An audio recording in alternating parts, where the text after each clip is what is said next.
Сәлем достар, сіздермен бірге ерекше тағамдар әлемі.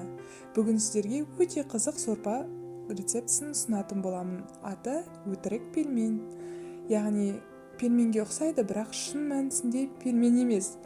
Оны видео барысында түсіне жатарсыздар. Барлық ингредиенттер төменде көрсетілген. Ең алдымен қызып тұрған майымызға бөлшектеп туралған, жуылған таза етімізді салып, қуырып алатын боламыз.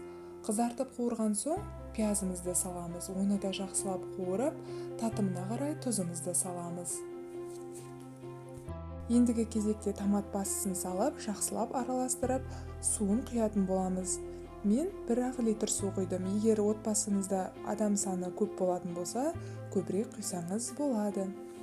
Ендігі кезекте қамырын дайындайтын боламыз. Әдеттегідей ұнымызға 1 дана жұмыртқамызды салып, тұз араластырылған жылы суымызды құйып, қамыр илейтін боламыз. Содан соң 5 минутқа тынықтырып, бетін сүлгімен жауып қойыңыз. Сол кезде ие қанатын болады, илегенде жұмсақ иленеді. Осылайша тыныққан қамырымызды оқтауымызбен илеп, қатты қалың да жұқа да емес қылып илейміз. Содан соң видеода көрсетілгендей бөліктерге бөліп кесіп шығамыз. Осындай кішкене бөліктерді дәл видеода көрсетілгендей бүгіп шықсаңыз болады. Барлық бөлігі осындай пельменге ұқсайтын болып шығуы тиіс.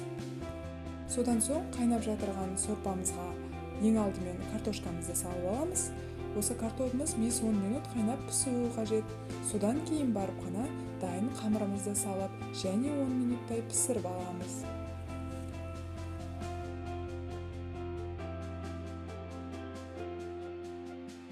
Мінекей достар, осылайша өтірік пельмен сорпамыз дайын болды. Өте дәмді, құнарлы болып шықты.